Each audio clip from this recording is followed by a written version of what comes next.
የአርሲ ሀገረ ስብከት ሊቀ ጳጳስ እንግዲህ ዜናው እንዳይሰራጭ ከልክለዋል። ወይኛ አባት ማን ናቸው?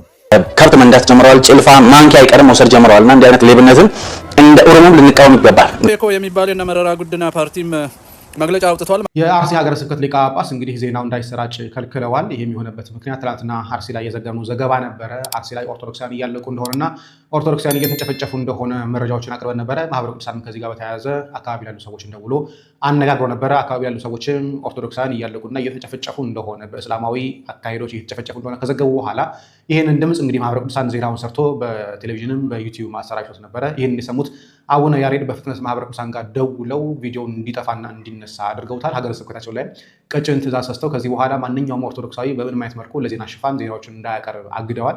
እንታስታውሱ ከሆነ ከዚህ በፊትም አርሲ ላይ ኦርቶዶክሳውያን እያለቁ ነው፣ አባታችን አቡነ ያሬድ እባክዎ ይድረሱልን የሚል ጥያቄ ሲቀርብላቸው እነኚህ እየሞቱ ያሉት ኦርቶዶክሳዊ ሆኑ አይሆኑ አላቅም በማለት ሲናገሩ የነበሩ አባት ናቸው። አሁንም የትላንትናውን ጭፍጨፋ ኦርቶዶክሳዊ ላይ የደረሰውን 17 ሞትና 4 እገታን እንግዲህ ዜናውን እንዳይዘገብ ማህበረ ቅዱሳን አስፈራርተው ዜናውን ከዩቲዩብ ላይ እንዲጠፋ አድርገውታል። እንግዲህ እኚህ ሊቀ ጳጳሳቸው አርሲ ላይ ሰማዕታት እንዲበዙ ምክንያት እየሆኑ ያሉት ቸርኮይ ወይኛ አባት ማን ናቸው? አቡነ ያሬድ ማለት ማን ናቸው? ኦሮሚያ ምድር ውስጥ ተሾመው ሄደው ስራቸው ምንድነው? ዓላማቸው ምንድነው? እኔ ማርያምን ነው ምላችሁ ሸኔ ምናምን የምትሉኝ ነገር ዛሬ አልሰማም። ቀደም አንድ ቪዲዮ ሰርቼ ነበር ግን አነሳሁት። ይሄን ኢንተርቪው ካየው በኋላ ማለት አቡነ ያሬድ ዓላማቸው ምንድነው? ለምንድነው በአርሲ ውስጥ የሚጨፈጨፍ ክርስቲያን የማይታያቸው? አልፈው ተርፈው እንደውም በክርስቲያኑ ደም ላይ ክርስቲያን መሆናቸውን በምን አወቃችሁ? ለምንድነው የምትጮሁብኝ ብለው እኮ የተናገሩት። ከላይ ያላችሁ ሊቃነ ጳጳሳት እባካችሁን ስለ በጎቻችሁ፣ ስለ ልጆቻችሁ፣ ስለ ህዝባችሁ የምታስቡ ከሆነ አቡነ ያሬድን ከኦሮሚያ ምድር ላይ አንሱልን። እነሱ ለኦሮሚያ ምድር የሚመጥኑ አይደሉም። ህዝበ ክርስቲያኑ እያለቀ ጭራሽ አናቃቸውም እያሉ ነው አሁን ያሉት። አባቶች እየተገደሉ፣ ዲያቆናቶች እየተገደሉ እየታረዱ ማለት ነው። ከጀርባቸው ያለውን ነገር እኛ አናቅም። ስለዚህ ይሄንን ቪዲዮ ሼር አድርጉልኝ፣ ለአባቶች ይድረስ። ሁላችንም እንደዛ ነው ቪዲዮ ሰርተን አቡነ ያሬድ ማን ናቸው? ማን ናቸው? እውነት የኛ አባቶች የኛ ጠባቂ እረኛ ናቸው ወይ? ይሄን ነገር ነው መጠየቅ ያለብን። ሌላው ደግሞ ህዝበ ክርስቲያን ሆይ ተነስ፣ በአንድነት ቁም። ቶኩማን ይጀዱ ረፍቴን ቀለሚን ቴስቴን ቀለሚን ካኢ ቶኩማ ይጃረዱ ከናተ ኡባናን ዱኡንኬ ሀርአስ ቦሩስ ኢቲ ፉፋ jechuudha.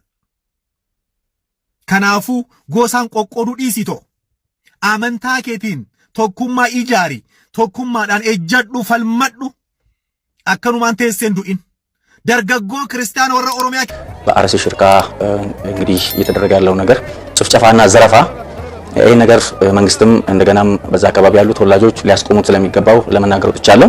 እነዚህ ሌቦች፣ ሽፍቶች ሳንቃሲኒ ጭልፋ ሳይቀራቸው የግለሰብ ቤትን ሰዎች እየገደሉ እያገቱ እየገረፉ ከብት መንዳት ጀምረዋል። ጭልፋ ማንኪያ አይቀርም መውሰድ ጀምረዋልና እንዲህ አይነት ሌብነትን እንደ ኦሮሞም ልንቃወም ይገባል። ምክንያቱም የኦሮሞን ስም በአጠቃላይ ሌባ ስለሚያስብል ማለት ነው፣ አጠቃላይ ዘራፊ ስለሚያስብል፣ አራጅ ስለሚያስብል እንዲህ አይነት ነገር ሊቆም ይገባዋል። ስለዚህ ጠቅላይ ሚኒስትር ዶክተር አብይ አህመድ የመጀመሪያው በዛ አካባቢ ላይ በትክክል ህዝቡን ፕሮቴክት ሊያደርጉ የሚገባቸውን ሰዎች ከሃይማኖት ነፃ የሆኑ ሃይማኖታዊ አካሄድ የሌላቸው ስልጣናቸውን ተገናድረው እንደዛ አይነት ሰዎች ሊኖሩ ይገባል፣ በዛ ቦታ ላይ ሊሾሙ ይገባል። ይሄን ክትትል እንድታደርጉ በዚህ አጋጣሚ ላሳስብ ወዳለሁ። ማስጠንቀቂያ አለኝ። በጣም አስፈሪ ነገር አለው አየር ላይ በጣም ደስ የማይል ነገር ነው የማየው። በእርግጥ ድሮም እናውቀዋለን፣ አሁን ግን አይን አውጥቶ የመጣ ስለሚመስለኝ ሰው እንዲጠነቀቅ ነው።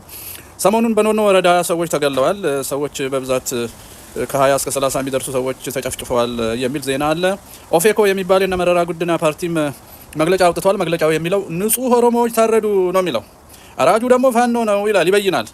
ከዛ እኔ እዚህን ሳይ ስለዚህ ደንግጬ መግለጫው ውስጥ አንደኛ የታረደው ሰው ነው አይደለም የሚለው፣ ንጹህ ኦሮሞ ነው የሚለው። ንጹህ ካልሆነ ከተዳቀለ ሌላ ብሔር ከሆነ ጉዳይ አይደለም ይጥፉ የሚል መልእክት ነው ያለው። አንድ ተጠንቀቁ፣ ንጹህ ኦሮሞ ነው የሚለው እንጂ ሰው ኢትዮጵያዊ ሰው ዜጋ የሰው ልጅ ተገደለ ብሎ አልጮኸም።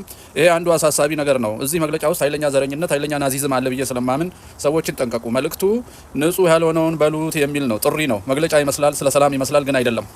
ሁለተኛው ገዳዩን የመረመረ ይመስል ፋኖ ነው አለ። ይሄን ይዤ ሌላ ሚዲያ ስዳስስ ብዙዎች ወጥተው ሬሳውን የተደረደረ ሬሳ በነጭ ከረጢት የሰው ልጅ ሬሳ ተደርድሮ ልክ እንግዲህ ወለጋ ይራ ጉሊሶ ከበደኖ ጀምረን ነው የለመርነው እስከ ማይካድራ እንደዛ ደርድሮ ደጋግሞ አንዱን ፎቶ ሁለት ሶስት ቦታ አስቀምጦ እልቂቱ በብዛት ፎቶ እንዲያስደነግጥ ካደረጉ በኋላ የዚህ የናዚዝምና የዋሃቢያ አክቲቪስቶች ናቸው። ምን ይላሉ? ይሄው ይህ መንግስት አያድንህም፣ ኦሮሞ ሆይ አጠገብህ ያለው እያንዳንዱ አማራ ፋኖ ነው፣ ስለዚህ ከአጠገብህ ጀምር፣ አካባቢህን አጽዳ እያለ የዘር ማጥፋት ጥሪ እያደረገ ነው። ስለዚህ የዛሬ ማስጠንቀቂያዬ ጩኸቴ ለኦሮሞ ህዝብ፣ ኦሮምኛ ለሚናገር፣ ለአማርኛ ለሚናገር፣ ጉራግኛ ምንም ይሁን የሰው ልጅ የሆነ በእነዚህ በናዚ ክርስትና ቤት አድገው ኦነግን የወለዱ በአብዱል ወሃብ ተመርተው አይሲስ፣ አልቃይዳ፣ ቦኮ ሀራም፣ አልሸባብ የመሳሰለውን የፈለፈሉ ሰዎች በሚያካሄዱት ፕሮፓጋንዳና እና አብይ አህመድና ሽመልስ አብዲሳ በሚያስተባብሩት የዘር ማጥፋት ዘመቻ ውስጥ ራሳችሁን እንዳታስገቡ አደራ አደራ ለማለት ነው። የኦሮሞ ወጣት እንደዚህ ተታለህ ኦሮሞ የሚለው ስም ወደፊት ናዚ ከሚለው ስም እኩል እንዳይሆን፣ ጂሃድ ከሚለው ቃል ጋር እኩል እንዳይሆን ከዚህ ወጥመድ እንድትጠነቀቁ የወንድማዊነቴን ጥሪ ያስተላልፋለሁ።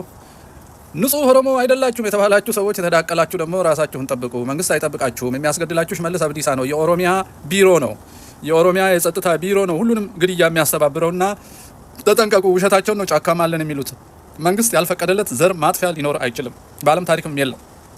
ዘር የሚጠፋው በስትራክቸር ነው፣ በመዋቅር ነው። መዋቅር ደግሞ መንግስት ነው። መንግስት ግብር ያስከፍላል። መንግስት ደህንነት አለው። መንግስት የተለያየ መዋቅር አለው። የፍትህ ስርዓት አለው። ጋዜጠኛ አለው። መረጃ ይሰበስባል። የሚታረዱ ሰዎችን የማይናገርበት ዋናው ምክንያት፣ አራጆችን ለፍርድ የማያቀርብበት ዋናው ምክንያት ራሱ እያረደ ያለው አብይ አህመድ ነው። እሱ መናፈሻ እያሳየ ሰው ያርዳል እና ይህ ሰው የሞት መሪ ነው እና እሱና የኦሮሚያ መንግስት መዋቅር በጣም አደገኛ ናቸው። ህወሓት ታዲያ ኦሮሞና አማራ ይተባበራል ብላ ስለምትፈራ የሞተ ሰው ፎቶ እያነሳች ደግሞ የምታሰራጨው እዚህ በየቦታው ግድያው ጋር ቋንቋም እስከ አያቷ ስም ቀይራ እዛ ተሰማርታ ሚሽን የምትፈጽም ደግሞ የህወሓት የሰለጠነች ሰዎችን የማጣላት የማባላት ስራ የሚሰሩ ብዙ ሺህ እንዳሉ መረጃዎች ያሳያሉ።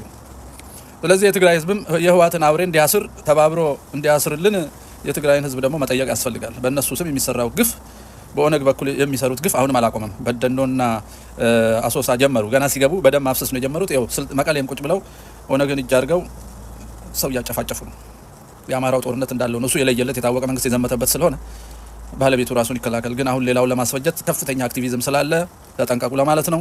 ቸርቅ ጠመን ይህንን ሀሳብ አሰራጩ። ሰው እርስ በርሱ እንዳይጠፋፋ፣ እንዳይታለል፣ የመንጋነት ጠባይ እንዲያቆም በማስተዋል እንዲሰራ አንዳችን እናሳስብ ለማለት ነው። እግዚአብሔር ይስጥልን።